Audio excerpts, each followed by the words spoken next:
నమస్తే, నేను మూల Srinivas. Welcome to special debate. News 360 డిబేట్లో ఈరోజు తెలంగాణ ముఖ్యమంత్రి అమెరికా పర్యటన విజయవంతమైంది. తెలంగాణలో పెట్టుబడులు పెట్టేందుకు వివిధ రంగాల్లో ప్రపంచంలో పేరొందిన భారీ కంపెనీలు కూడా ముందుకు వస్తున్నాయి.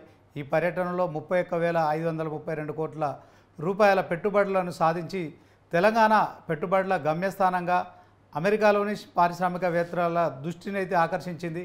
అమెరికా వేదికగా సీఎం రేవంత్ రెడ్డి తెలంగాణను ఫ్యూచర్ స్టేట్గా ప్రకటించడం, తెలంగాణ 4.0 సిటీగా అభివృద్ధి చేసేందుకు రాష్ట్ర ప్రభుత్వం ఎంచుకున్న వివిధ భారీ ప్రాజెక్టులకు భారీ స్పందన కూడా లభించింది. ఇక ఈ పర్యటనలో సుమారు 19 కంపెనీలు రాష్ట్ర ప్రభుత్వంతో కలిసి చేసేందుకు కూడా అవగాహన ఒప్పందాలు కుదిరాయి. ఇక దీంతో రాష్ట్రంలో 30,750 కొత్త ఉద్యోగాలు కూడా లభించనున్నాయి. వారం రోజులలో అమెరికా పర్యటనలో సీఎం 3 రోజుల పాటు దక్షిణ కొరియాలో కూడా పర్యటించి ఎల్లుండి అంటే ఈ నెల 14వ తేదీన తెలంగాణకు చేరుకోనున్నారు. తెలంగాణ రాష్ట్రం ఏర్పడిన తర్వాత మొదటిసారి సీఎం హోదాలో రేవంత్ రెడ్డి అమెరికాలో పర్యటించడం అయితే భారీగా పెట్టుబడులు పెట్టేందుకు కూడా పారిశ్రామికవేత్తలు ముందుకొస్తున్నారు. సో సీఎం పర్యటనతో తెలంగాణలోని అన్ని వర్గాల ప్రజలు కూడా ఆసక్తిగా ఎదురు చూస్తున్నారు. ఇక ఇదే అంశంలో మనతో ఈరోజు స్టూడియోలో హెచ్ఆర్ మోహన్ గారు ఉన్నారు, కాంగ్రెస్ పార్టీకి సంబంధించిన ప్రతినిధి. ఇక అల్జాపూర్ శ్రీనివాస్ జూమ్లో ఉన్నారు. ఇక కోటేశ్వరరావు అనలిస్ట్ గారు కూడా జూమ్లో ఉన్నారు. సో ముందుగా కాంగ్రెస్కి సంబంధించిన హెచ్ఆర్ మోహన్ గారితో మాట్లాడదాం. నమస్తే మోహన్ గారు. అన్న నమస్తే అన్న. కోటేశ్వరరావు సార్, శ్రీనివాస్ గారు మీకు కూడా నమస్తే. ఇక డిబేట్లోకి వెళ్ళే ముందు వారం రోజుల పాటు తెలంగాణ ప్రత్యేక రాష్ట్రం ఆవిర్భవించిన తర్వాత ముఖ్యమంత్రి హోదాలో సీఎం రేవంత్ రెడ్డి అమెరికా పర్యటన చేయడం కావచ్చు, 30,000 కోట్లు పెట్టుబడులు రాష్ట్రానికి తీసుకురావడం కావచ్చు. సో మరొక 2 రోజులు కూడా దక్షిణ కొరియాలో ఆయన ఇక పర్యటించడం కావచ్చు,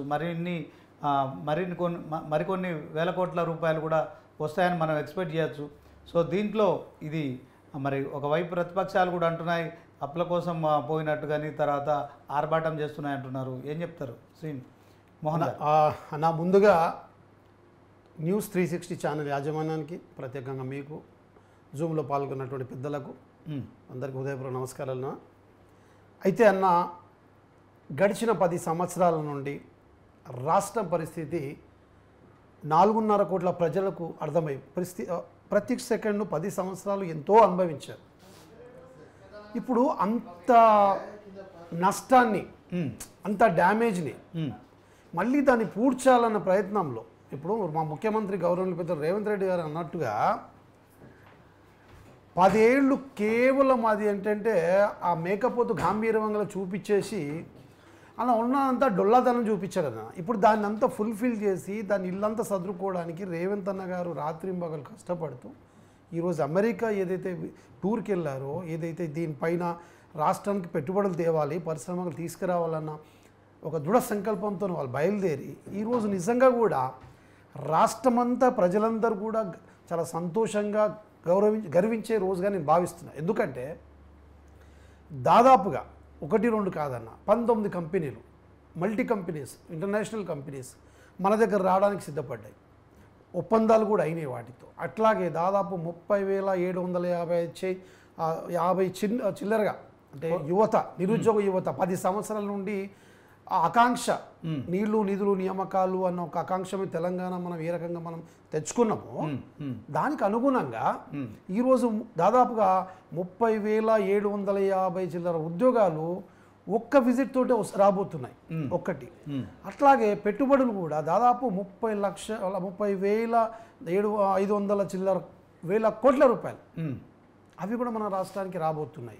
ఇది కొంతమంది ప్రతిపక్ష నాయకులు ఏమంటున్నారంటే అది వాళ్ళు దీన్ని ఏమంటారన్నా వాళ్ళు పర్సనల్ టూర్గా ఏదో ఎంజాయ్ చేయడానికో అప్పులు చేయడానికో వెళ్ళారు అని ఒక మసిపూసి మారడికాయ చేయడము, బట్టకాల్చి మీదేయడము వాళ్ళ కొత్త ఏం కాదన్న. ప్రత్యేకంగా కేటీఆర్ గారు, హరీష్ రావు గారు వాళ్ళు మాటలు, ఇక వాళ్ళ మాటలు వాళ్ళు ఎట్లా అంటే మన వెనకడికి పిట్టెల దొరలను ఇంటి ముందు వసరు అది కట్టెతో పగలు పట్టుకొని వాళ్ళ మాటలు అన్నారు. ఎవరు మాట్లాడలేరు, వాళ్ళకి అన్ని మాటలు వచ్చు. కానీ వాస్తవానికి వాళ్ళకి తిండి కూడా ఉండదు. అట్లాగా వీళ్ళిద్దరు కూడా అంతే. వీళ్ళు మాటల మాయలన ఇప్పుడు ప్రజలకు ఏదన్నా చెప్పేయడము అని మనము ప్రతిపక్షంలో ఉన్నా కానీ మనం బాధ్యతగా ఉండాలన్న. నిజంగా ఇది మన రాష్ట్రానికి వచ్చినప్పుడు మనం స్వాగతించాలి. మంచి చేసినప్పుడు మంచి అనాలా, చెడు చేసినా ఖచ్చితంగా ప్రశ్నించాలి. ప్రజలు వాళ్ళని ప్రశ్నించాలని పెట్టినారు. వాళ్ళ బాధ్యత వాళ్ళు దాన్ని సంపూర్ణంగా నిర్వహించినప్పుడే ప్రతిపక్ష పాత్ర వాళ్ళు నిర్వహించినట్టు అవుతుంది. అందుకే ప్రశ్నిస్తున్నారు. ఇదంతా ఏం ప్రశ్న, పెట్టుబడుల కోసం పోయిరా లేకుంటే విహారయాత్రలకు పోయిరా? అవునన్నా, నేను ఇందాక చెప్పినాను విహారయాత్రకు పోయిన వాళ్ళు అయితే ఇంత అఫీషియల్గా 19 కంపెనీలు వస్తున్నాయి, అగ్రిమెంట్స్ అయినాయి వాళ్ళతో. అట్లాగే దాదాపు 30,756 ఉద్యోగాలు, అట్లాగే 30,500 లక్షల కోట్ల రూపాయలు మనకు పెట్టుబడులు, మంచి కంపెనీస్. ప్లస్ మీరు ఇందాక అన్నట్టుగా 4.0 సిటీ 4 నగరాలుగా విభజించి, అంటే ఒక మన చంద్రబాబు నాయుడు గారు కానీ మన ఆ గతంలో ఉన్నటువంటి ఉమ్మడి ఆంధ్రప్రదేశ్లో మన రాజశేఖర రెడ్డి గారు కానీ వాళ్ళు ఉన్నప్పుడు ఉన్నటువంటి సిటీనే 10 సంవత్సరాలు ఎక్కడ అభివృద్ధి చెందలేనా, దీంట్లోనే ఇన్నర్ రింగ్ రోడ్లోనే తిరిగింది సంసారం అంతా. ఇప్పుడు రేవంత్ అన్న దాన్ని బ్రాడ్గా చేసి ఎక్స్పాండ్ చేసి 2,000 దాదాపు 800 చిల్లరగా కిలోమీటర్ మేరకు పెంచి సిటీని ఆయన యుఎస్లోనే ప్రకటించారు. ఒక స్టేట్గా గొప్ప స్టేట్గా ప్రకటించి దాన్ని అంత పెద్దగా చేయాలి, సిటీని భారతదేశంలోనే నంబర్ 1గా చేయాలని ఒక దృఢ సంఘం కలిగినటువంటి గౌరవ రేవంత్ రెడ్డి గారి ఆశ ఆకాంక్ష డెఫినెట్ నెరవేరుస్తారన్న. అలాంటి ముఖ్యమంత్రి అవ్వడం దొరకదు మన రాష్ట్రానికి. నేనైతే అది గొప్ప అదృష్టంగా భావిస్తున్నాను. ఓకే, నర్రా విజయ్ గారు, తెలంగాణ ప్రత్యేక రాష్ట్రం ఏర్పడిన తర్వాత సీఎం హోదాలో రేవంత్ రెడ్డి అమెరికాలో వారం రోజులు పర్యటించారు. 31,000 కోట్ల రూపాయల పెట్టుబడులు మన రాష్ట్రానికి వస్తున్నాయి. దాంతోపాటు 19 కంపెనీలతో ఒప్పందం కూడా కుదిరిపోయింది. ఇక 30,000 పైగా ఉద్యోగాలు కూడా లభించబోతున్నాయి. సో సీఎం హోదాలో వెళ్ళారు, గతంలో కేసీఆర్ వెళ్ళలేదు. సో సీఎం హోదాలో అతనికి అక్కడ ఎన్ఆర్ఐల నుంచి కూడా మంచి స్పందన వస్తుంది, పెట్టుబడులు కూడా భారీగా వస్తున్నాయి. ఎట్లా చూస్తారు? పోయినప్పుడు చెప్పుకుంటారు. ఉన్న వాస్తవం కనిపిస్తున్నది ఏంటంటే ఒక మెతుకు అన్నం ఉడికిందా లేదా మెతుకుదంటే తెలిసిపోతుంది. చెప్పుకోవచ్చు మన Switzerland Davos world economic forum పోయినప్పుడు ఒక 30,000 కోట్లు వచ్చినాయి అని చెప్పారు. ఎటు పోయినాయో అయితే తెలియదు. ఇప్పుడు చెప్తున్నటువంటి అంశం ఉన్న ప్రధానమైనటువంటిది మన బ్రాండ్ వాల్యూ ఎట్లా ఉంది లేదు అనేది ఎట్లా తెలుస్తుంది అంటే నిన్న పోయారు. ఆల్రెడీ అమెజాన్ వెబ్ సర్వీస్ మన దగ్గర 20,000 కోట్లతోటి పెడుతున్నామని చెప్పేసి అమెజాన్తో కొత్తగా ఏం లేదు. బయట ఇండియా అమెరికా తర్వాత మన దగ్గరనే పెద్ద ఇంకో కంపెనీ కూడా అంతే, అమెరికా తర్వాత మన దగ్గరనే పెద్ద క్యాంపస్లు పెట్టినటువంటి ఆల్రెడీ నడుస్తున్నటువంటి పోయినట్టు బ్రాండ్ వాల్యూ అంటే ఒక సీఎం తెలంగాణ సీఎం అమెరికా పోయి గూగుల్ పోతే గూగుల్ సీఈఓని కలవరా అంటే అంత తెలంగాణ సీఎం అంటే అంత చిన్న అయిపోయిందా? ఒక గూగుల్ సీఈఓ కలవలేకపోయారు కదా. అదే మైక్రోసాఫ్ట్ ఇంకా వాళ్ళ ఇండియన్స్, అదే మైక్రోసాఫ్ట్ సీఈఓ ఆయన ఇంకా తెలుగు అతన్ని కూడా కలవలేను అంటే నీ బ్రాండ్ మన తెలంగాణ బ్రాండ్ వాల్యూ ఎట్లా పడిపోయింది ఏంటి? మీరు ఇంకొకటి కంపెనీ మెయిన్ పోయింది ఇట్లా ఏం తెలుస్తుంది ఇవన్నీ అంటే ముఖ్యమంత్రి గారు తమ్ముడు పెట్టినటువంటి ఒక డైరెక్టర్గా ఉన్నటువంటి కంపెనీ స్వచ్ఛ బయోకాను ఈడ 1000 కోట్ల పెట్టుబడి. అది పెట్టిన కంపెనీ కూడా ఎన్ని రోజులు 15 రోజుల ముందు పెట్టినటువంటి కంపెనీ వితిన్ 15 రోజుల్లో 1000 కోట్ల కంపెనీ ఎట్లా తయారైంది? 1000 కోట్లు ఇక్కడెక్కడ పెడుతున్నారు? ఎంత విచిత్రము ఇదంతా సోషల్ మీడియాలో వస్తుంది, బయట వస్తుంది. దానికి ఇంతవరకు ముఖ్యమంత్రి కార్యాలయం సమాధానం ఇవ్వలే. మరి అదంతా అంగీకరించినట్టే కదా. ఇదేంది బ్లాక్ని వైట్ చేసుకునే కోసమే పోయేరా అనేది అయితే ఈజీగా అర్థమవుతుంది. ఇది ప్లస్ ఇంతవరకు బ్లాక్ను వైట్ చేసుకోవడం అంటే అవును. ఇప్పుడు వాళ్ళ తమ్ముడు పెట్టిన కంపెనీ 1000 కోట్లు ఇక్కడ పెడుతుర్రు, అది 15 రోజుల ముందు. మరి ఎట్లా నీకు 15 రోజుల ముందు పెట్టిన ఒక కంపెనీ 1000 కోట్ల కంపెనీ ఎట్లా తయారైంది అంటే ఎట్లా? ఇక్కడ డబ్బులు అటు పోయి రిటర్న్ వస్తున్నాయా? దాని క్లారిటీ అయితే సీఎం ఇవ్వాల్సినటువంటి అవసరం. ఇంకొక అంశము దీనికి ఇంతవరకు అఫీషియల్గా ఎక్కడ దీనికి సంబంధించినటువంటి వివరణ ఇవ్వలే. దీనికి వివరణ 31,000 కోట్ల పెట్టుబడులు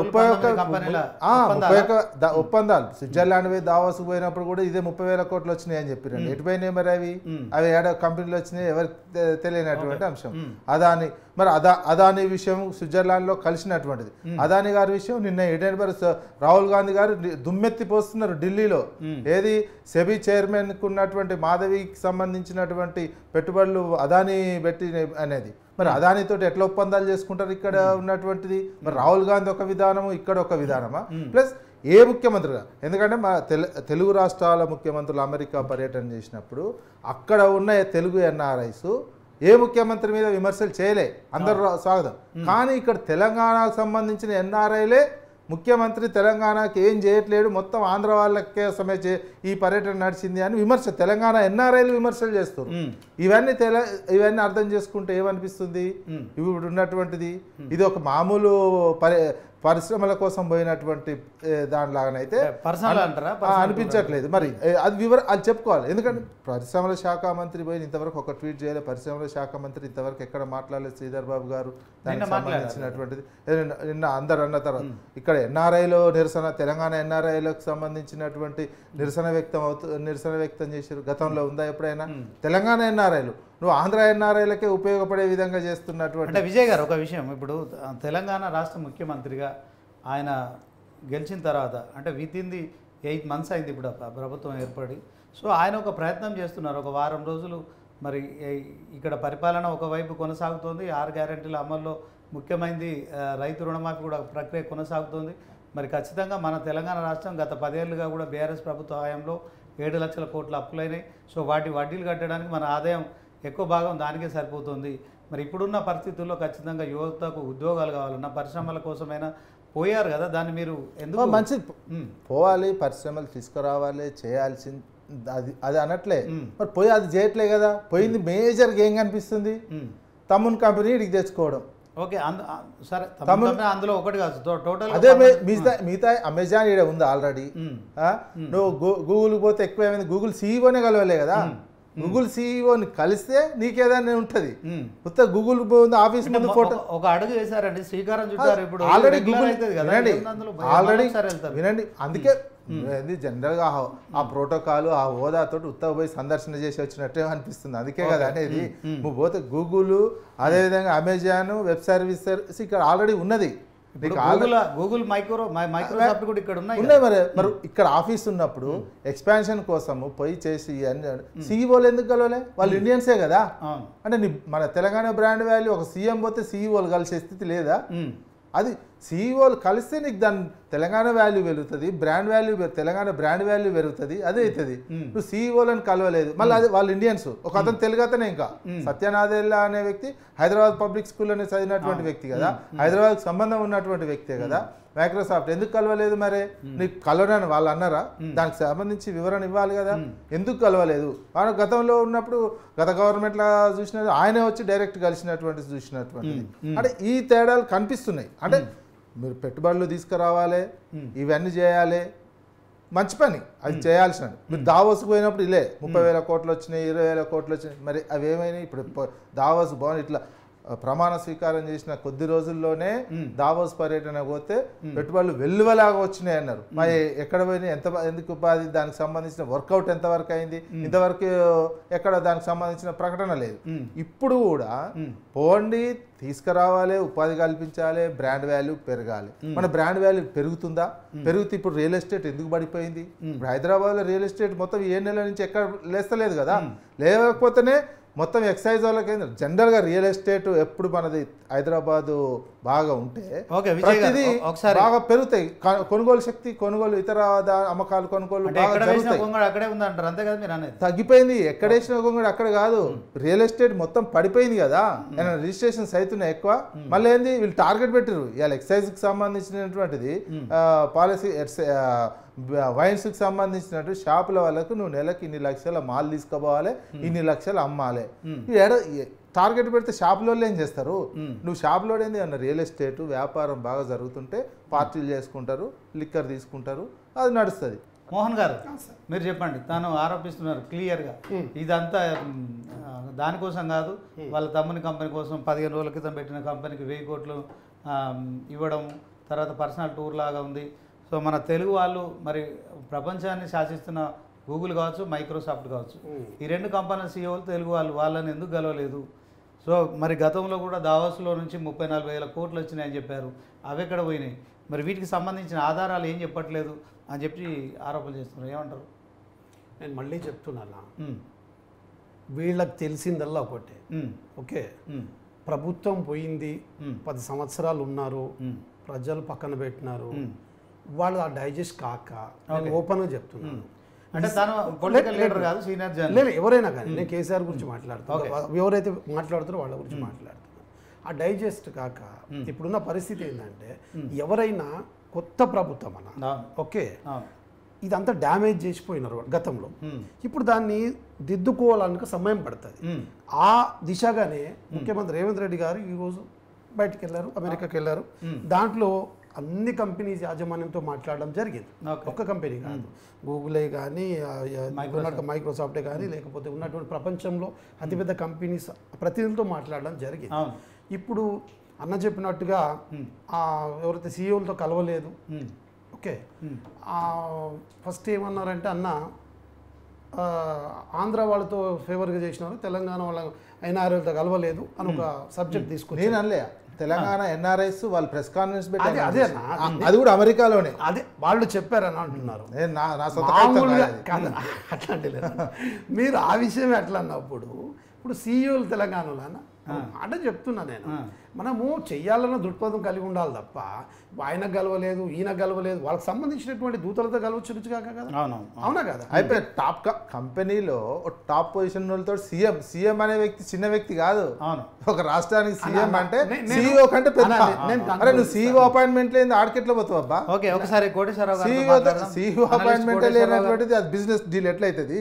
కోటేశ్వరరావు గారితో కూడా మాట్లాడదాం. కోటేశ్వరరావు గారు చెప్పండి సార్, ఎట్లా చూస్తారు ఇప్పుడు సీఎం టూర్ వారం రోజుల్లో 30,000 కోట్ల రూపాయల పెట్టుబడులు వస్తున్నాయి, 19 కంపెనీలతో ఒప్పందాలు కుదిరాయి, వారం రోజుల్లోనే మరి ఇది అంటే తెలంగాణ అనే దాన్ని తీసుకెళ్ళి ప్రపంచం అనే వేదిక మీద పరిచయం చేసేందుకు సీఎం రేవంత్ రెడ్డి గారు, ఆయనతో పాటు మరి ఐటీ పరిశ్రమల శాఖ మంత్రి దుద్దిల్ల శ్రీధర్ బాబు గారు, ఇక తెలంగాణ సిఎస్ శాంతి కుమారి కూడా వెళ్ళారు. సో ఇట్లాంటి పర్యటనలు నిజంగా యువతకు కావచ్చు, తర్వాత తెలంగాణ ప్రజలంతా ఆసక్తిగా గమనిస్తున్నారు. వారం రోజులు మరి మొదటిసారి తెలంగాణ రాష్ట్రం ఏర్పడిన తర్వాత ఒక సీఎం హోదాలో ఆయన పర్యటించడం ఏం చెప్తారు సార్? ఇప్పుడు భారతదేశంలో ఐటీ పరిశ్రమలకు సంబంధించి ఇప్పటికే హైదరాబాద్కు ఒక ఇమేజ్ ఉన్నది. బెంగళూరు తర్వాత హైదరాబాదు, కొన్ని సందర్భాల్లో బెంగళూరుతో పోటీ పడటం అనేటువంటిది మనందరికీ తెలిసిందే. కుడి ఎడమలుగా రెండు ఒకే విధంగా ఉన్నాయి. అందువలన ఇవాళ కొత్తగా కేసీఆర్ కేటీఆర్ లేదా రేవంత్ రెడ్డి గారు హైదరాబాద్ గురించి ఐటీ కంపెనీలకు, ప్రపంచంలో ఉన్నటువంటి ఐటీ కంపెనీలకు ప్రత్యేకంగా పరిచయం చేయక్కర్లేదు.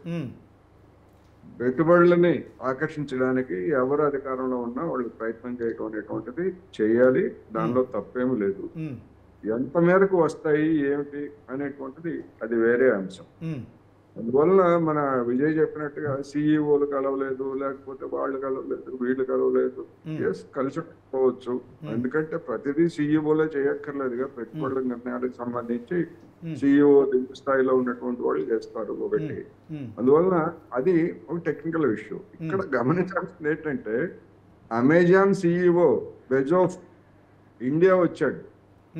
ఇండియా వచ్చి 2 రోజులు 3 రోజులు నరేంద్ర మోడీ ఆఫీస్ చుట్టూ తిరిగాడు. ప్రధాని గారు నేను మీతో కలుస్తానని. నరేంద్ర మోడీ గారు ఆయనకి ఇంటర్వ్యూ కూడా ఇవ్వలేదు. అంత మాత్రాన అమెజాన్ కి సత్తా లేదనా లేకపోతే ఇంకోటి? అందుకని ఆ విధమైనటువంటి వాటి ద్వారా వచ్చేటువంటి ప్రయోజనం ఏమీ లేదు. అయితే ఒకటి మాత్రం స్పష్టం, గతంలో కూడా కేటీఆర్ విదేశాలకు వెళ్ళారు, లేదా అన్ని వేల కోట్లతోటి లేదా అన్ని కంపెనీలతోటి మేము ఎంఓఏలు కుదుర్చుకున్నామని చెప్పారు. అటువంటి ప్రక్రియ చంద్రబాబు నాయుడు గారు చేస్తున్నారు, లేకపోతే మిగతా వాళ్ళు కూడా చేస్తున్నారు.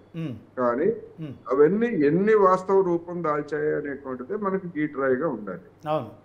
ఇప్పుడు రేవంత్ రెడ్డి గారు ఎన్ని కంపెనీలతో చేసుకున్నా వాటి విలువ ఎన్ని వేల కోట్లున్నా కానీ అవన్నీ ప్రాథమికమైనటువంటి అవగాహన తప్ప ఖరారైనటువంటి అప్పుడే మనం వాటిని వచ్చేసినట్టుగానే భావించాల్సిన అవసరం లేదు.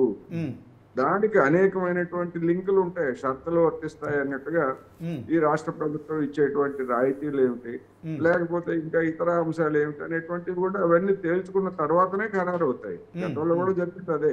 అందువల్ల దాని గురించి రాజకీయం చేయాల్సినటువంటి అవసరం లేదు. ఎవరున్నా వాళ్ళ బాధ్యత చేయాలి. అయితే హైదరాబాద్ బ్రాండు లేదా తెలంగాణ బ్రాండు వీటిని గురించి మాట్లాడుకోబోయే ముందు మన ఇండియా బ్రాండ్ ఎట్లా ఉంది ఏంటనేటువంటిది కూడా మనం అర్థం చేసుకోవాలి. ఎందుకంటే మన దేశం వెలుపల అమెరికా అయినా లేదా ప్రవాస భారతీయులైనా, ప్రవాస తెలంగాణ వాళ్ళైనా, ప్రవాస ఆంధ్రప్రదేశ్ వాళ్ళైనా కానీ ఊరికే ఎవరు పెట్టుబడులు పెట్టరు. లలిత జ్యువెలరీ వాడు చెప్తాడు కదా, ఊరికే ఏది రాదని. వాళ్ళకి ఆ కంపెనీలకి అవసరమైనటువంటి రాయితీలు, లాభాలు ఇవన్నీ చూపిస్తేనే ఎవరైనా వస్తారు. భారతదేశంలో విదేశీ ఎఫ్డిఐల గురించి 2022లో భారతదేశానికి $48 బిలియన్ ఎఫ్డిఐ వస్తే 2023లో 43% తగ్గి $28 బిలియన్ తగ్గిపోయింది. ఏది అన్ని రాష్ట్రాలకి వచ్చినటువంటి ఎఫ్డిఐ, కేంద్రానికి ప్రత్యేకంగా ప్రాంతం లేదు కనుక అది వేరే. అన్ని రాష్ట్రాలకు వచ్చినటువంటి ఎఫ్డిఐలోనే 43% తగ్గిపోయింది. అంటే ఏంటి, భారతదేశంలో ఉన్నటువంటి నిబంధనలు కానీ లేదా ఇతర ఇవన్నీ కానీ కొన్ని ఆటంకాలుగా మారుతున్నాయి. అందుకని ఆసక్తి తగ్గిపోయింది అనేటువంటిది విశ్లేషకులు రాస్తున్నటువంటిది. అంటే ఆ రంగంలో, ఆర్థిక రంగంలో ఉన్నటువంటి వాళ్ళు చెప్తున్నది. రెండోది మనకి ఫిగర్స్ చెప్తున్నాయి. $48 బిలియన్ నుంచి $28 బిలియన్ 2023లో పడిపోతే, మరి ఇప్పుడు రేవంత్ రెడ్డి గారు ఒప్పందం చేసుకున్నా, పక్కనే ఉన్నటువంటి చంద్రబాబు నాయుడు గారు ఒప్పందం చేసుకున్నా గానీ వీటిల్లో భాగమే కదా మొత్తం. ఇవన్నీ కలిపే కదా చెప్పేది కేంద్ర ప్రభుత్వం మనకి లెక్కలు చెప్పేది. అందువలన ఇవన్నీ కూడా మెటీరియలైజ్ అయినప్పుడు రెండోది ఇప్పుడున్నటువంటి పెట్టుబడుల స్వభావం ఏంటంటే, పెట్టుబడులు వేల కోట్ల రూపాయలు మనకు కనిపించవచ్చు, కానీ ఉపాధి ఎంత మేరకు వస్తుంది అనేటువంటిది సమస్య. ఎందుకంటే ఇవాళ వచ్చేటువంటి హైటెక్ టెక్నాలజీ కానివ్వండి, లేదా పరిశ్రమలు కావచ్చు, లేదా ఐటీ రంగంలో కూడా మళ్ళా ఆటోమేషన్ వచ్చేస్తా ఉంది కదా. ఐటీ రంగంలో కూడా ఆటోమేషన్ ఇవన్నీ వచ్చినప్పుడు ఉపాధి అవకాశాలు అనేటువంటివి, ఉపాధి రహితమైనటువంటి పెట్టుబడులు కూడా వస్తున్నాయి భారతదేశానికి, హైదరాబాద్, ఏ రాష్ట్రానికైనా. అందువలన ఉపాధి ఏమిటి అనేటువంటిది ఒక సమస్య అయితే, ఇక్కడ నేను చెప్పదలుచుకుంది ఏంటంటే, గతంలో గడిచినటువంటి 10 సంవత్సరాల్లో బీఆర్ఎస్ టీఆర్ఎస్ పాలనలోనైనా లేదా ఇప్పుడైనా కానివ్వండి, విదేశీ కంపెనీల, స్వదేశీ కంపెనీల హైదరాబాద్, తెలంగాణలో ఎక్కడ పెడతాయి అనేటువంటిది అదొక అంశం అయితే, ఆ కంపెనీల్లో పనిచేసేటువంటి వాళ్ళ ఉద్యోగాలకి కనీస వేతన చట్టాలను ఏమన్నా అమలు జరుపుతున్నారా? ఒకటి.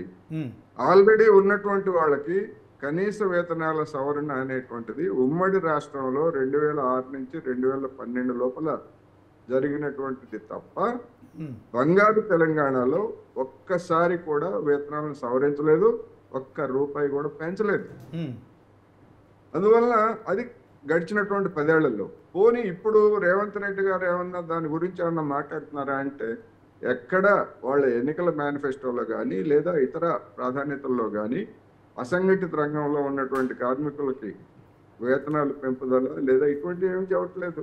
ఇప్పుడు ఐటీ రంగంలో ఉన్నటువంటి వాళ్ళు కూడా ఒక విధంగా అసంఘటిత రంగ కార్మికులే. మొన్న బెంగళూరులో చూసాం, 14 గంటలు పనిచేయాలి. ముఠా కార్మికులు పనిచేస్తున్నారు 14 గంటలు, 16 గంటలు. ఎప్పుడు కలిస్తే అప్పుడు దిగటానికి వీలుగా. అందువలన అటువంటి ఐటీ రంగంలో కూడా, ఐటీ ఎనేబుల్డ్ సర్వీసెస్లో కానీ లేదా ఐటీ కంపెనీల్లో కానీ ఇవాళ 15,000కి 20,000కి పనిచేస్తున్నటువంటి ఇంజనీర్లు మనం చూస్తున్నాం. వాళ్ళ వేతనాల సంగతి ఏమిటి? పెట్టుబడులు తీసుకొస్తున్నారు, బాగానే ఉంది, రాయితీలు ఇస్తున్నారు, కంపెనీలు పెడతారు, వాళ్ళు పెట్టుబడులు తీసుకొని వెళ్ళిపోతారు. కానీ పనిచేసే వాడి సంగతి ఏమిటి? ఇది ప్రశ్న. అందుకని పెట్టుబడులని రప్పించడంతో పాటు, ఉపాధి కల్పించడంతో పాటు వేతనాలు, మెరుగైనటువంటి వేతనాలను కల్పించాల్సినటువంటి బాధ్యత కూడా ఉన్నది. అందువలన ఇప్పుడు రేవంత్ రెడ్డి గారు, ఒకవేళ రేవంత్ రెడ్డి గారు కుదుర్చుకున్నటువంటి ఒప్పందాల్లో కొన్ని కంపెనీలు అసలు ఉనికిలో లేవు అని చెప్పేసి చెప్తున్నారు. ఒకవేళ అదే గనక వాస్తవం అయితే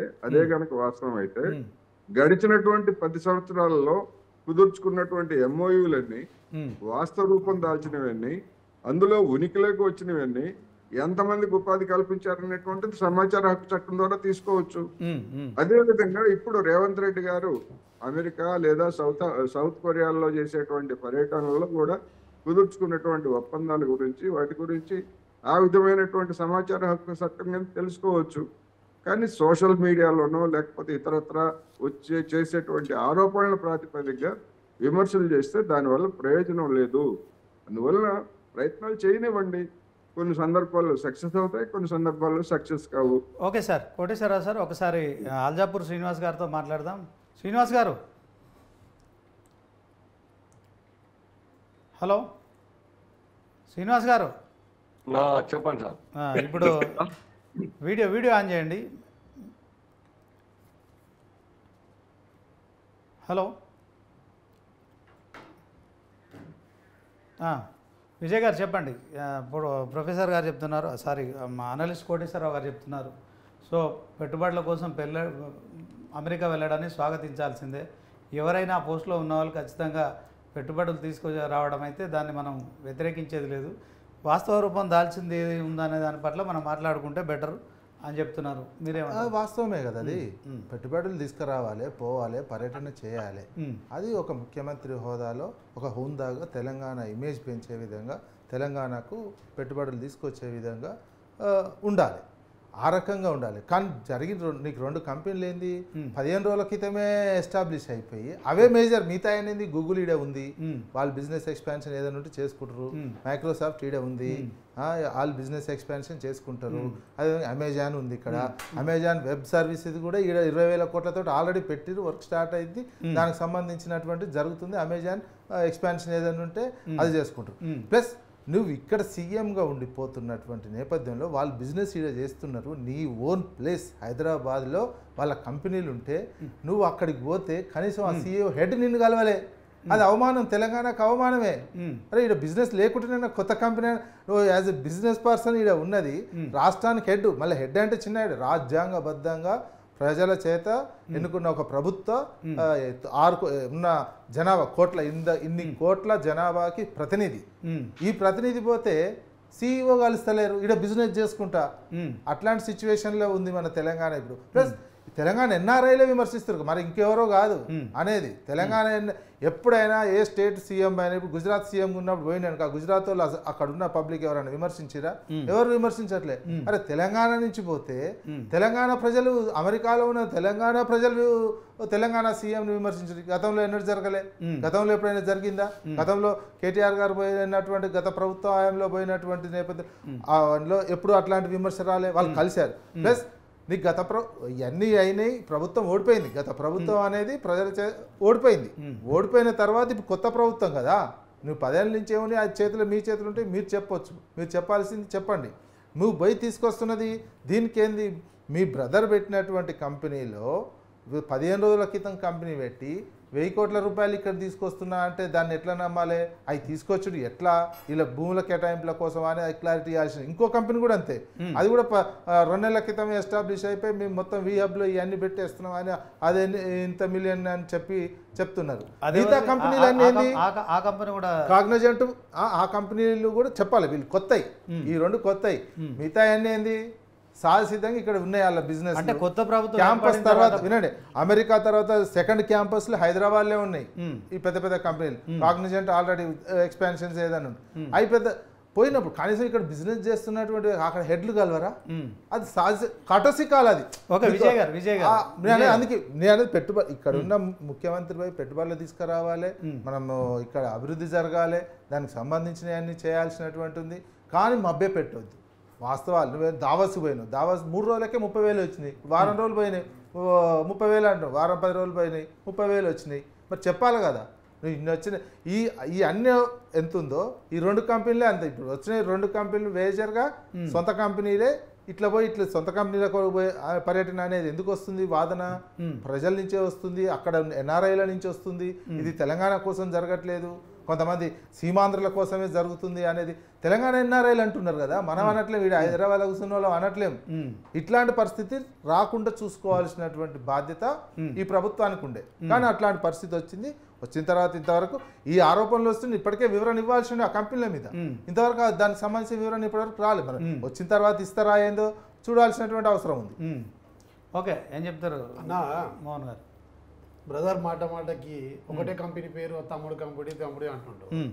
అరే 19 కంపెనీలు కదన్నా, దాంట్లో మీరు అన్న కంపెనీలో 5-6 తీసేయండి, మరి మిగతా కంపెనీలు లెక్క కౌంట్ అవ్వదా?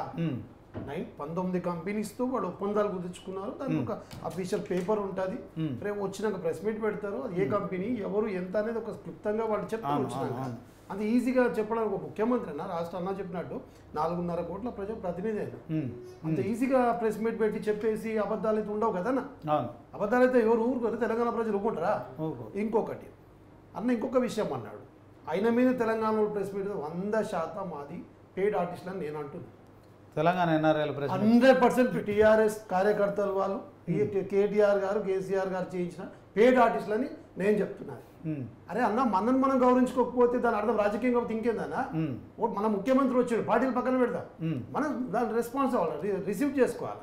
నువ్వు రేవంత్ రెడ్డి గారిని అవమానపరుస్తున్నావు అంటే నాకు క్లియర్గా అర్థమైపోతుంది. తెలంగాణ ఎన్ఆర్ఐలు ముఖ్యమంత్రి మీద ప్రెస్ మీట్ పెట్టడం అంటే అది కేవలం రాజకీయ ఆర్టిస్టులకు సంబంధించిన అంశం. పెయిడ్ ప్రెస్ రాజకీయ పార్టీ ఆరోపణ.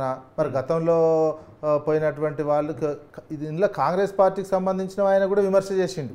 కాంగ్రెస్ పార్టీ ఇక్కడ వచ్చి మా కాంగ్రెస్ పార్టీ వాళ్ళని కలుస్తలేడు, ఏం కలుస్తలేడు, మేము ఇంత సాయం చేసినాం ఆయనకు ఎలక్షన్లో, మమ్మల్ని మొత్తం తీసి పడేసిండు అని వాళ్ళు కూడా ఉన్నారు. వీళ్ళు పోయి కాంగ్రెస్ పార్టీ వాళ్ళు పోయి స్వాగతం పలుకుతానని పోతే తీసుకోకుండా సీమాంధ్రలో తీసుకున్నారు. ఆయన కాంగ్రెస్ పార్టీ వాళ్ళు చెప్పారు. మరి అది కూడా మరి కాంగ్రెస్ పార్టీ విమర్శ, మరి కాంగ్రెస్ పార్టీ పరుగు పోయినట్ట. అది ఇంకొకరు ఇంకా ఇదేమో అఫీషియల్ ప్రెస్ కాన్ఫరెన్స్ పెట్టి నడుస్తుంది. మరి ఆ రకమైనటువంటి గతంలో ఎవరు ప్రెస్ కాన్ఫరెన్స్ పెట్టలేదంటే వాళ్ళకి అవమానాలు జరగలేదేమో. అవమానాలు జరిగితే తెలంగాణ వచ్చి 10 ఏళ్ళు అయితే 10 ఏళ్లలో బీఆర్ఎస్ అధికారంలో ఉంది. సో మోహన్ గారు అన్నట్టు బీఆర్ఎస్ అధికారంలో ఉంది. బీఆర్ఎస్ ను ప్రజలు ఓడించిర్రు, అయిపోయా. విమర్శలు చేసిర్రు బీఆర్ఎస్ మీద, బీఆర్ఎస్ కు సంబంధించినటువంటి విమర్శలు ఇవన్నీ చేస్తేనే ప్రజలు ఓడించిర్రు కదా. ఇప్పుడు మీరు కొత్తగా మీరు అధికారంలోకి వచ్చి మళ్ళీ 10 ఏళ్ల ముచ్చట చెప్తా అంటే అది కాదు కదా. ఇప్పుడు అంటున్నది ఏంది, తెలంగాణ ఎన్ఆర్ఐలు చెప్పినటువంటి మాట, తెలంగాణ కాంగ్రెస్ వాళ్ళు చెప్తున్నారు, అమెరికాలో ఉన్న కాంగ్రెస్ వాళ్ళు చెప్పిన మాటలు ఇవి. 10 సంవత్సరాలు అధికారంలో ఉన్నారు. కేటీఆర్ గారు పలుమార్లు పోయి వచ్చినారు విదేశాలకు, అమెరికా లాంటి పెద్ద దేశాలకు. ఎక్కడ కూడా ఎన్ఆర్ఐ పెట్టలేదు అని అన్నారు. పెట్టలేదు అంటే మేము రాజకీయం చేయకూడదు, రాష్ట్రానికి మద్దతు పలకాలని కాంగ్రెస్ వాళ్ళు మేము రాజకీయాలు చేయలేదు. ఇప్పుడు ప్రభుత్వంకి వచ్చి డిసెంబర్ అంటే ఇది 8 months 8 నెలలు అన్న. వచ్చినప్పటి నుండి కూడా ఏదో రకంగా ఎక్కడ పోయినా అక్కడ ఒక ఇరుకు పెట్టాలా, ఎక్కడ పోయినా కొండేయాలా అన్న. ఇప్పుడు వాళ్ళు అమెరికా పోయినారన్న, అక్కడ ప్రెస్ మీట్ పెట్టి ఆందోళన చేసింది టీఆర్ఎస్ వాళ్ళన్న, ఆందోళన పెంచింది టీఆర్ఎస్ పార్టీ. కాళేశ్వరం లాంటి ప్రాజెక్ట్ తీసుకోండి, తెలంగాణ గుండెకాయ కదా, అది ఎవరు కట్టిరానా? రోడ్ కాంట్రాక్ట్లే తీసుకోండి, మీరు కంపెనీస్ తీసుకోండి, ఏది తీసుకోండి, ఈవెన్ ఆయన పేరేం పేరు ఆ స్వామి చిన్నజీఆర్ స్వామి, ఎకరాల భూములు ఎవరికి పెట్టిరు తెలంగాణ సమాజం తెలుసా. కానీ రేవంత్ అన్న దగ్గర ఆయన ఒక దృఢ సంకల్పం కలిగి ఉండన్న, తెలంగాణ రాష్ట్రాన్ని ఖచ్చితంగా భారతదేశంలోనే ఒక నంబర్ 1 స్టేట్గా చేయడానికి యువకుడు ఉన్నాడు. ఆయన దగ్గర పట్టుదల ఉంది, దీక్ష ఉంది, ఖచ్చితంగా చేయగలుగుతాడన్న. ఎవరు ఎన్ని మాటలన్నా, ఎన్ని విమర్శలు చేసిన ఆయన జనకడు వెనక అడిగేయడు. జైల్లో పెట్టి సింగిల్ బ్యాలెట్లు వేస్తేనే భయపడనోడు అన్న. ఈ గాడ కూడా ప్రెస్ మీట్ పెట్టి ఈడ కూడా ప్రెస్ మీట్ పెడితే ఆయనకు ఒక అది ఏను పోతే అయినట్టు అయితే అది అంతే తప్ప ఖచ్చితంగా మళ్ళీ ఎన్నికలు కానీ ఆ ముఖ్యమంత్రి ఆయన ఉన్న ఆయన ఉంటాడు. ఈ తెలంగాణ రాష్ట్రం అన్నకు మరొకటి చెప్తున్నా, ఖచ్చితంగా అడగాలి. ఈ 19 కంపెనీస్ ఏవైతున్నాయో, ఈ 31,532 కోట్ల లక్షల కోట్లు ఏవైతున్నాయో, 30,752 వచ్చినాక కొద్ది సమయం ఇచ్చి ఏమైంది బాబు అడగొచ్చారు, తప్పలేదు. ప్రకటించగానే ఏమైందంటే ఎట్లా అన్నది పాసిబుల్నా? ఆయన ఇండియాకి వచ్చినాక కొద్దిగా we have to take some time కదా. గవర్నమెంట్కి బాబు నెల 5 పోయి వచ్చినాం, 2 నెలలు అయింది, మళ్ళీ ఏదైనా పెట్టుబడిదారు ఇక్కడ వేరు అంటే కాంగ్రెస్ పార్టీ ఒక డెడ్ లైన్ పెట్టుకుంది, 100 రోజులు 6 గ్యారంటీలు అమలు చేస్తున్నారు. 100 రోజులు అంటే డేస్ ఎకాడ్ నుంచి కూడా బీఆర్ఎస్ పార్టీ అడుగుతుంది, బీజేపీ కూడా అడుగుతుంది. ఎప్పుడు అమలు చేస్తారు, డేస్ అయిపోతున్నాయి అని అడుగుతున్నా, గుర్తు చేయడం వాళ్ళ ప్రతిపక్షాల బాధ్యత.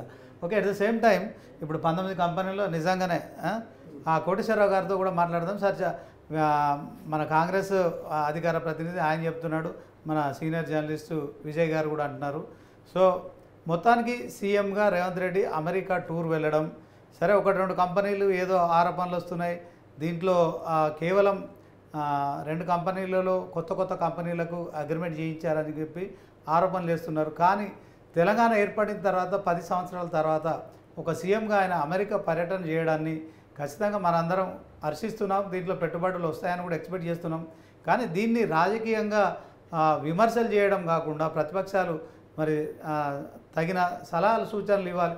ఇప్పటికే అమర్ రాజా కంపెనీ ఒకటి మరి మరొకసారి కూడా ఇక్కడ పెట్టుబడులు పెట్టడానికి గతంలో బీఆర్ఎస్ పార్టీ ఉన్నప్పుడు, ప్రభుత్వం ఉన్నప్పుడు మరి వాళ్ళు ముందుకు వచ్చారు. ఇప్పుడు వాళ్ళు ఆ ప్రాజెక్టు ఎత్తివేసేందుకు కూడా వాళ్ళు సిద్ధమవుతున్నట్టు వార్తలు వస్తున్నాయి. మరి వీటన్నిటిని ఎట్లా చూస్తాం సార్?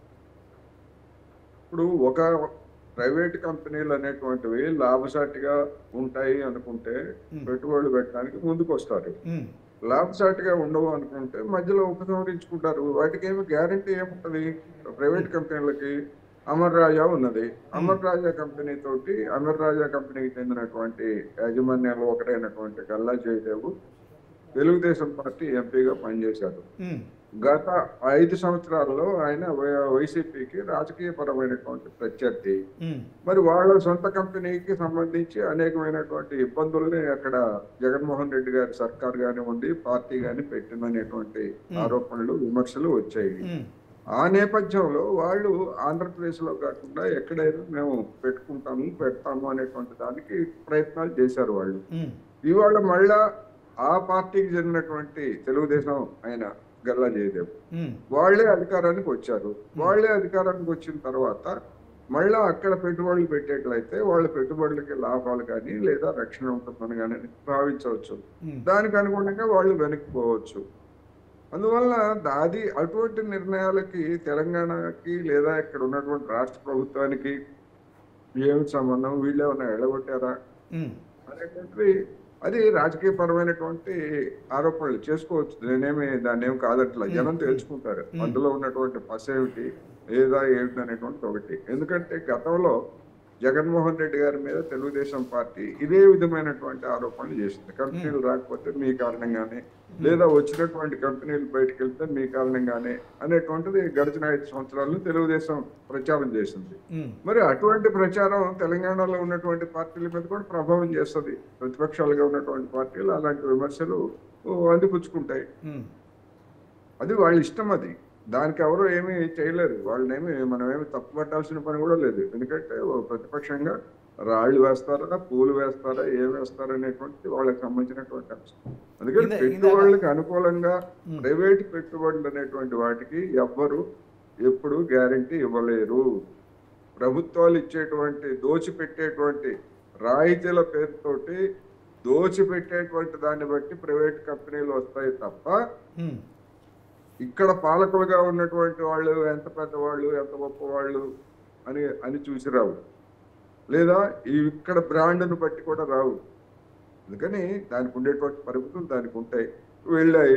అలా అనుకున్నట్లయితే మరి కేరళలో ఉన్నటువంటి సిపిఎం ప్రభుత్వంతో అక్కడ ఉన్నటువంటి ఒక టెక్స్టైల్ కంపెనీ అక్కడ ఏం చేసింది? కేరళ ప్రభుత్వము అక్కడ తనిఖీలు చేసింది. ప్రభుత్వ బాధ్యత తనిఖీలు చేయటం అనేటువంటిది నిబంధనలు అనుసరిస్తున్నారా లేదా, కార్మిక చట్టాలను అనుసరిస్తున్నారా లేదా అనేటువంటి తనిఖీలు చేసింది. మీరు తనిఖీలు చేయడానికి వీలు లేదు, అందుకని మేము కొత్త పెట్టుబడులను తీసుకెళ్లి మేము తెలంగాణలో పెడతామని వచ్చారు. ఓకే, పెట్టుకున్నారు. మరి ఇక్కడ ప్రభుత్వం తనిఖీలు చేయదా? ఇక్కడ ప్రభుత్వం వాళ్ళకి ఎంత వేతనాలు ఇస్తున్నారో పనిచేసేటువంటి వాళ్ళకి చూడాల్సినటువంటి బాధ్యత లేదా? అటువంటి పని చేస్తే మరి ఇక్కడి నుంచి కూడా ఆ కంపెనీ లేచిపోవచ్చు కదా. మొత్తం యంత్రాలన్నింటినీ తరలించవచ్చు కదా. మరి తనిఖీలు చేయకుండా ఉంటారా? గడిచినటువంటి 10 సంవత్సరాల్లో నేను ఇందాక చెప్పాను, గడిచినటువంటి 10 సంవత్సరాల్లో కంపెనీలు రావాలి, పెట్టుబడులు పెట్టాలి. అందుకని పెట్టుబడులు పెట్టాలంటే కార్మిక చట్టాలను అమలు జరపకూడదు, కనీస వేతనాల చట్టాలను అమలు జరపకూడదు, వాళ్ళకి ఊడిగం చేయాలి, వెట్టి చాకరీ చేయాలి, వేతనాలు అడగకూడదు, యూనియన్లు పెట్టకూడదు. కేసీఆర్, కేటీఆర్ చేసిన నిర్వాహకం అదే కదా. ఎందుకని లేకపోయేట్లయితే ఎందుకని 10 సంవత్సరాల్లో కనీస వేతనాల సవరణ ఎందుకు చేయలేదు? ప్రతి 5 సంవత్సరాలకు ఒకసారి చేయాలనేటువంటి నిబంధనలు ఉన్నాయి కదా. ప్రభుత్వ ఉద్యోగులకు సవరణ చేస్తున్నారు కదా. 5 ఏళ్ళకి ఒకసారి చేశారు కదా. ఎందుకని కార్మికులకు చేయలేదు? అంటే ఏమిటంటే పెట్టుబడిదారులు ఇచ్చేటువంటి ముడుపులకి ఆశపడి, కిక్ బ్యాక్స్కి ఆశపడి వాళ్ళకి లబ్ధి చేయడానికి కార్మిక చట్టాలను పక్కన పెట్టారు, కనీస వేతనాలను పక్కన పెట్టారు. అదే పొరపాటు రేవంత్ రెడ్డి సర్కారు కూడా చేస్తుందా లేదా అనేటువంటిది మనం చూడాలి. ఇప్పటి వరకు అటువంటి ప్రయత్నాలు లేవు కనుక బహుశా వీళ్ళు కూడా అదే దారిలో పయనిస్తూ ఉన్నారు. మన రాష్ట్రానికి పెట్టుబడులు కావాలంటే కార్మికులు నోరెత్తకూడదు, సమ్మెలు చేయకూడదు, హక్కులు నడకూడదు. ఎందుకు? అలాంటప్పుడు జనం ఇక్కడ ఉన్నటువంటి జనానికి తగినటువంటి ఆదాయం రానప్పుడు కంపెనీలకు ఏం ప్రయోజనం, లేకపోతే పెట్టుబడులు పెట్టి ఏం ప్రయోజనం? ఇదే నా ప్రశ్న. ఓకే సార్, కోటేశ్వరరావు సార్, ఇందాక మీరు మాట్లాడుతూ అమెజాన్ కంపెనీకి ప్రైమ్ మినిస్టర్ నరేంద్ర మోడీ గారు అపాయింట్మెంట్ ఇవ్వలేదు. సో దేశానికి ఆయన మరి మనం రేవంత్ రెడ్డి గారు చెప్పినట్టు ఆయన పెద్దన్న బడే బాయ్. సో అట్లాంటి మల్టీనేషనల్ కంపెనీకి అపాయింట్మెంట్ ఇవ్వకుండా మరి తెలంగాణ కూడా భారతదేశంలో ఒక అంతర్భాగం, ఒక రాష్ట్రమే. సో ప్రపంచవ్యాప్తంగా వీళ్ళు ఆ మార్కెట్లోకి వెళ్ళడం కావచ్చు, తెలంగాణకు పెట్టుబడులు ఆహ్వానించడం కావచ్చు, ఇది ఏమైనా కొంత ఎఫెక్ట్ పడుతుంది అంటారా? ఇప్పుడు గూగుల్ కంపెనీ అయినా, అమెజాన్ కంపెనీ అయినా, అమెరికాలో ఉన్నటువంటి ఇట్లాంటి కంపెనీలు అందరూ కూడా వాళ్ళు తెలంగాణ రాష్ట్రం కంటే పెద్దవి వాళ్ళ ఆర్థిక వ్యవస్థలు. అందువల్ల వాళ్ళు కలవలేదు, వాళ్ళ సీఈఓలు వచ్చి కలవలేదు, సీఎంని లేకపోతే ఇంకోటి కలవలేదు అనేటువంటిది రాజకీయపరమైనటువంటి విమర్శ తప్ప మరొకటి కాదు. ఎందుకంటే వాళ్ళని కేవలం వాళ్ళ ఇన్విటేషన్ మీద వెళ్తే కదా రేవంత్ రెడ్డి గారు, ఆ పర్పస్ తో కాదు కదా వెళ్ళింది. ఎవరు వీలైతే వాళ్ళతోటి, ఎవరు లాబింగ్ చేస్తే వాళ్ళతోటి, అంతే తప్ప సీఈఓని కలిసినంత మాత్రాన వస్తాయా? మరి ఒకవేళ అదే కన్నా ప్రాతిపదిక వేయట్లేదు, మరి కేటీఆర్, కేసీఆర్ ఎందుకని వెళ్ళలేదు? ఎందుకని సీఈఓలను కలవలేదు గతంలో? అందుకని ఇవన్నీ కూడా ఏంటంటే రాజకీయ పరమైనటువంటి విమర్శలు తప్ప మరొకటి కాదనేది ఈ సందర్భంగా నేను చెప్పదలుచుకున్నాను. ఓవరాల్గా మరి వారం రోజులు అమెరికా టూర్కు సంబంధించి తెలంగాణ సీఎం కావచ్చు, మరి మంత్రులు కోమటిరెడ్డి వెంకటరెడ్డి, తర్వాత శ్రీధర్ బాబు, తెలంగాణ చీఫ్ సెక్రటరీ శాంతికుమారి, వీళ్ళంతా కూడా వెళ్ళడం అంటే రేవంత్ రెడ్డిలో ఒక కాన్ఫిడెన్స్ అయితే కనిపిస్తుంది సార్. ఎందుకంటే తెలంగాణ అప్పులు చేసింది, తర్వాత ఇక్కడ పెట్టుబడులు పెట్టకుంటే, యువతకు ఉద్యోగాలు కల్పించకుంటే ప్రజల్లో ఒక రకమైన మరి అసంతృప్తి బయటకు వచ్చే ప్రమాదం ఉంది. సో మరి ఇక్కడ మనం ఏం సృష్టించలేము. తెలంగాణ రాష్ట్రానికి మరొకసారి కూడా కొన్ని ప్రాజెక్టులు కూడా ఆయన అనుకుంటున్నారు. దాంట్లో మూసి ప్రక్షాళన కావచ్చు, ఔటర్ రింగ్ రోడ్కు సంబంధించిన ప్రాజెక్టు కావచ్చు, ఇక స్కిల్ డెవలప్మెంటు, వీటన్నిటికీ సంబంధించి పెట్టుబడులు కావాలి. మరొకసారి కూడా మరి ప్రపంచ బ్యాంకు తలుపు కూడా దాటుతున్నారు. ఇదంతా మనం ఎలా చూస్తాం సార్? మరి ఇది మరొకసారి తెలంగాణను అప్పుల కూపంలోకి నెట్టే ప్రయత్నమే అంటారా, లేకుంటే మరి అప్పులు చేసి రాష్ట్రాన్ని అభివృద్ధి చేసే ప్రయత్నం అంటారా? ఏమంటారు? ఇవాళ రాష్ట్రంలో ఉన్నటువంటి ఆర్థిక పరిస్థితులు చూసినప్పుడు కొత్తగా తీసుకొచ్చేటువంటి అప్పులన్నీ కూడా పాత అప్పులను తీర్చడానికి, వడ్డీ కట్టడానికి, అసలు వాయిదాలు కట్టడానికే సరిపోతారు. రాష్ట్ర అభివృద్ధికి ఎంత మిగులుతుందనేటువంటిది ఇక్కడ తెలంగాణలో అదే పరిస్థితి ఉంది, ఆంధ్రప్రదేశ్లో కూడా పరిస్థితి అంతకంటే దారుణంగా ఉందని చెప్పేసి చెప్తున్నారు. ఒక ఆంధ్రప్రదేశ్ తెలంగాణలోనే కాదు, భారతదేశానికి ఉన్నటువంటి అప్పులను చూసినప్పుడు భారతదేశం తీసుకునేటువంటి అప్పులు, రుణాలు కూడా అదే పరిస్థితి. కేంద్ర ప్రభుత్వానికి, నరేంద్ర మోడీ గారికి కూడా ఉన్నది అదే పరిస్థితి ఉంది ఇవాళ దేశంలో. అందుకని ఇవాళ వచ్చేసరికి మూసీ గురించి, మూసీ సుందరీకరణ, లేకపోతే మన హుసేన్ ఇక్కడ ఉన్నదే మన ట్యాంక్ బండ్, ఇవన్నీ కూడా అభివృద్ధి గురించి మరి కేసీఆర్, కేటీఆర్ ఎన్ని కబుర్లు చెప్పారు. కొబ్బరి నీళ్ళలాగా చేస్తాము, తాగి చూపిస్తాము మేము అని చెప్పారు కదా. హుసేన్ సాగర్ వీటన్నిటిని ఏమైంది? మూసీ సంగతి వదిలేండి, కనీసం ఒక్క హుసేన్ సాగర్ ని కూడా శుభ్రం చేయలేకపోయారు కదా. ఎవరు అడ్డుకున్నారు వీళ్ళని? ఒక్క హుసేన్ సాగర్ ని అడ్డుకోవటమే కాదు, నాలాలను కూడా శుభ్రం చేయలేకపోయారు. వర్షాలు వచ్చినప్పుడు హైదరాబాద్ ను ముంచేస్తే కారణం ఏం చెప్పారంటే నాలాలన్నీ ఆక్రమణలకు గురైనవి అన్నారు. వాటిని కూడా తొలగించలేకపోయారు కనీసం. దానికి ఆ వైఫల్యాన్ని సంగతి ఏమిటి? అందుకని వైఫల్యాలు ఉన్నాయి, లేకపోతే ఇంకోటి అన్నీ ఉన్నాయి. ఇవన్నీ కూడా ఏదో మొత్తం తమ హయాంలో అంతా బ్రహ్మాండంగా జరిగింది, ఇప్పుడంతా అయిపోయింది, మొత్తం 10 ఏళ్ల అభివృద్ధి అంతా పోయింది అనేటువంటి ప్రచారం అది ఒక రాజకీయ పరమైనటువంటి దాడి తప్ప మరొకటి కాదు. అట్లాగే మూసీ ఉంది. మరి మూసీ గురించి ఒకవేళ కేసీఆర్ని లేదా కేటీఆర్ కానీ ఆ మూసీ అభివృద్ధికి, లేకపోతే ఆ మురికి మూసీని శుభ్రం చేయడానికి ప్రపంచ బ్యాంకు నుంచి నిధులు తీసుకోవద్దని ఎవరు ఏం చెప్పలేదే? ఎవరన్నా అడ్డుకున్నారా? మీరు ఎక్కడి నుంచి అయినా అప్పు తీసుకొచ్చి మేము దాన్ని శుభ్రం చేస్తామంటే కాంగ్రెస్ కానీ, బీజేపీ కానీ, ఇంకే పార్టీ అయినా కానీ ఎప్పుడైనా ఏమైనా విమర్శలు చేసిందా? చేయలేదు. మీకు అసలు అటువంటి దృష్టే లేదు, అటువంటి దృష్టే లేదు. ఆ మూసీ పరిసర ప్రాంతాల్లో ఉన్నటువంటి జనానికి ఎన్ని అనారోగ్యాలు వచ్చినా, దోమలతో నిద్రపట్టకపోయినా, మీ ఫామ్ హౌస్లు లేకపోతే మీ వాటిల్లో ఉండి మీదేం పట్టలేదు మీకు. నిజానికి లేకపోతే మరి లక్షలాది మంది మనలాంటి వాళ్ళు అందరూ అక్కడ ఉన్నారు కదా పరిసర ప్రాంతాల్లో. ఎందుకని పట్టించుకోలేదు మరి 10 సంవత్సరాల నుంచి ఏం చేశారు? అందుకని ఇప్పుడు ఉన్నటువంటి పరిస్థితుల్లో కేంద్ర ప్రభుత్వాన్ని అడిగారు, రాష్ట్ర ప్రభుత్వం అడిగింది, మీరు గంగని శుద్ధి చేసినట్టుగానే మా మూసీని శుద్ధి చేయడానికి మీరు మాకు సాయం చేయాలని అడిగారు. వాళ్ళు ఏమో పట్టించుకునే స్థితిలో లేరు. పట్టించుకునే స్థితిలో లేనప్పుడు రాష్ట్రంలో ఉన్నటువంటి ఆర్థిక పరిస్థితి అందరికీ తెలిసిందే. అందువల్ల అప్పులు ప్రపంచ బ్యాంకా లేదా ఇంకొక ఏజెన్సీనా అనేటువంటి దాని దగ్గర నుంచి అప్పులు తీసుకొని దాన్ని మేము శుద్ధి చేస్తాము. చేయాల్సిన అవసరం ఉందా లేదా? ముందు అవసరం ఉన్నప్పుడు ఏదో విధంగా చేయాలి. అది భారమా కాదా అంటే డెఫినెట్ గా భారమే. అప్పులు అనేటువంటివి ఈ రాష్ట్రానికి అదనపు భారమే, దాన్ని ఎవరు కాదంటలా. కానీ అట్ ది సేమ్ టైం ప్రజల ఆరోగ్యము, దాంతో వచ్చేటువంటి జరిగేటువంటి నష్టాలు ఇవన్నీ కూడా చూసుకోవాలి కదా. అందుకని ప్రపంచ బ్యాంకుని అడిగారా లేకపోతే ఇంకో బ్యాంకుని అడిగారా? భారతదేశమే అడుగుతుందండి. భారతదేశమే ప్రపంచ బ్యాంకుని అడుగుతా ఉంది. హరిత ఇంధనాల పేరుతోటి హరిత ఇంధనాన్ని అభివృద్ధి చేయడానికి $1 బిలియన్ ప్రపంచ బ్యాంకు నుంచి నరేంద్ర మోడీ సర్కారు డబ్బులు అప్పు తీసుకుంది. అమరావతికి 15,000 కోట్ల రూపాయలు గ్రాంట్ గా మేము ఇవ్వలేం కానీ ప్రపంచ బ్యాంకు ఇతర సంస్థల నుంచి ఇప్పిస్తామని చెప్పేసి అప్పుగా ఇప్పిస్తామని చెప్తా ఉంది.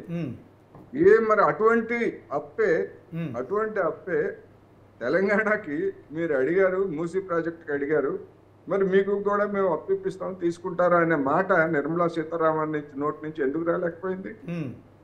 బీజేపీకి నిజంగా ఈ రాష్ట్ర ప్రజల మీద, భాగ్యనగర్ జనాల మీద, మొత్తం మూసి పరివాహక ప్రాంతం అంతా కూడా కాలుష్యం. రైతాంగం విజయ్కి తెలియదేం కాదు. భువనగిరి ఇక్కడ మూసి పుట్టి కృష్ణాలో కాలేంత వరకు మొత్తం అంతా ఎన్ని పంటలు ఎంత నష్టమో. మరి ఎందుకని కేసీఆర్ 10 ఏళ్ల నుంచి ఎందుకు పట్టించుకోలేదు? కానీ ఇవన్నీ కూడా సమస్యలు ఉన్నమాట వాస్తవం. దీన్ని మనం స్వాగతించాలా విమర్శించాలా అనుకున్నప్పుడు ఒకవేళ స్వాగతించకపోయినా ఇటువంటి ప్రయత్నాలను విమర్శించాల్సినటువంటి అవసరం లేదు. ఒకవేళ అయితే అట్ ది సేమ్ టైము దుర్వినియోగం జరిగితే మాత్రం డెఫినెట్ గా దాన్ని విమర్శించాల్సిందే. ఇప్పుడు విజయ్ చెప్పాడు, నిన్న కాక మొన్న రిజిస్టర్ అయినటువంటి కంపెనీకి ఎందుకు పెట్టారు అంటే భూములు ఇవ్వడానికో లేకపోతే మరి ఇవ్వడానికో. ఎస్, అటువంటి ఎక్స్పోజ్ చేయాల్సిందే. ఒకవేళ అటువంటి పని కనుక చేసేట్లయితే అది డెఫినెట్ గా అధికార దుర్వినియోగమే. అది అధికార దుర్వినియోగమే. అది అందులో రేవంత్ రెడ్డి గారి బ్రదర్స్ ఉన్నారా లేకపోతే మరొకరు ఉన్నారా? ఎవరున్నా దుర్వినియోగమే. అది ఇంకా జరగలేదు కదా. జరిగినప్పుడు మీరు ఎక్స్పోజ్ చేయండి. టిఆర్ఎస్ బిఆర్ఎస్ వాళ్ళు ఎక్స్పోజ్ చేయండి. లేదు జర్నలిస్టులుగా మనమైనా పని చేయొచ్చు. తప్పే ఉన్నారు. ఓకే, విజయ్ గారు, కోటేశ్వరరావు గారు అంటున్నారు గతంలో బీఆర్ఎస్ ప్రభుత్వం ఉన్నప్పుడు చెప్పినది ఏది ఆచరణలు తీసుకోలేదు. ఇక హుస్సేన్ సాగర్ సంబంధించి అయితే కేసీఆర్ గారు చెప్పారు ఎన్నికల ముందు, హుస్సేన్ సాగర్ ప్రక్షాళన చేస్తాం, కొబ్బరి నీళ్ళ తయారు చేస్తాం, ఇదంతా చెప్పడం కామనే. కాకుంటే ఇప్పుడు మీరు ఆరోపిస్తున్న దాని ప్రకారం అయితే అట్లాంటిది ఏమైనా ఉంటే ఖచ్చితంగా జర్నలిస్టులు కావచ్చు, తర్వాత అందరూ కూడా దాన్ని అట్లాంటి వ్యవస్థను అయితే ప్రశ్నించాలంటున్నారు. మోహన్ గారు మీరు చెప్పండి. అన్న సార్ చెప్పినట్టు ఇది ఒక సామెత ఉంటుంది, నాది మంది మంగళవారం నాది సోమవారం అన్నది. బీజేపీ వాళ్ళు కేంద్రంలో గంగన్ మట్టుకు అప్పులు తెచ్చి క్లీన్ చేయొచ్చు. అవును అన్న. ఈడ రేవంత్ రెడ్డి గారు మూసిని ప్రక్షాళన చేస్తా అంటే మట్టుకు బండి సంజయ్కి ఎందుకైనా అంతంత ఊర్లు దిక్కి పడతాడు, అర్థమే కాదు. అవి అలా స్కామ్ అవుతుంది, నువ్వు చేస్తేనేమో సంసారం ఇంకోటి చేస్తే కాదా అని ఆయన ఏం చేస్తుండు. ఇప్పుడు సార్ అన్నట్టు దోమలకు లేకపోతే అక్కడ ఉన్నటువంటి విష జ్వరాలకు పడ్డమైన రోగాలు వస్తాయన్న, వైరస్ జ్వరాలు. సరే, దానికి మళ్ళీ హైదరాబాద్ కూడా నీట్గా అవుతుంది, చూడ్డానికి కూడా. ఎవరైనా హైదరాబాద్ అంటేనే ఒక బ్రాండ్, విశ్వనగరం. దానికి ఇది ఇంకా క్లీన్ అయింది అనుకోండి, అదొక టూరిజం ప్లేస్ కూడా అవుతుంది. దీనివల్ల లాభాలు కూడా, హైదరాబాద్ కూడా వ్యూవర్స్ ఎక్కువ అయిపోతారు. ఓకే, సో దీన్ని మంచి చేయబోయింది దాన్ని పట్టుకొని మీరు గంగా శుద్ధి చేస్తేనేమో కరెక్ట్. అది రేవంత్ అన్న ముఖ్యమంత్రి వారు ఇది చేస్తే మటుకు లక్షల కోట్లు స్కామ్ అంటాడు. మాటకు ఏదైనా ఉండాలి కదనా. ఓకేనా. రెండో అంశం అన్న సార్ చెప్పినట్టుగా ఖచ్చితంగా మంచి అయితే స్వాగతించాలా.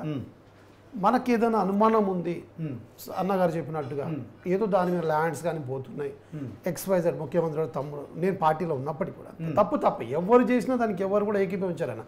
కానీ మన దగ్గర సంబంధించినటువంటి తేటా తెల్లంగా స్పష్టంగా మన దగ్గర రుజువులు ఉండి మాట్లాడితే ఖచ్చితంగా దాన్ని ప్రజలు కూడా ఒప్పుకుంటారు. అంతేగాని బట్టగాల్చి మీద వేసేసి ఇక నువ్వు దుడుచుకోను గాడుకో అంటే అది అది అదైతే నాకు ఒప్పుకునేది లేదన్న. ఖచ్చితంగా నేను మళ్ళీ అన్న విజయానికి ఏం చెప్తానంటే, మీరన్న మాటలో నిజంగా ఉంటే మీ దగ్గర సాక్ష్యాధారాలు విత్ పేపరు ప్రూవ్ చేయగలిగితే ఖచ్చితంగా దాని మీద చర్యలు తీసుకుంటారు. యాజ్ ఎ జర్నలిస్ట్ కూడా మీరు ఉంది. దాని మీద ఇన్వెస్టిగేషన్ చెయ్యాలి. కార్పొరేట్ అఫైర్స్ వెబ్సైట్లోకి విజయ్ గారు ఫైనల్గా సీఎం రేవంత్ రెడ్డి టూర్తోని తెలంగాణ రాష్ట్రానికి అయితే ఒక 30,000 ఉద్యోగాలు వస్తున్నాయి. సో మరి తెలంగాణ రాష్ట్రం అంతా నిరుద్యోగం అయితే దాని 31,000 దానికి సంబంధించిన ఎంత ఆశతో ఉన్నారో 2 లక్షల ఉద్యోగాలు కూడా భర్తీ చేసేందుకు మరి జాబ్ క్యాలెండర్ కూడా రిలీజ్ చేస్తున్నారు. అట్ ద సేమ్ టైం సీఎంగా అమెరికా పర్యటనను స్వాగతించాల్సిందే యాజ్ ఎ జర్నలిస్ట్గా. ఏమంటారు ఫైనల్గా?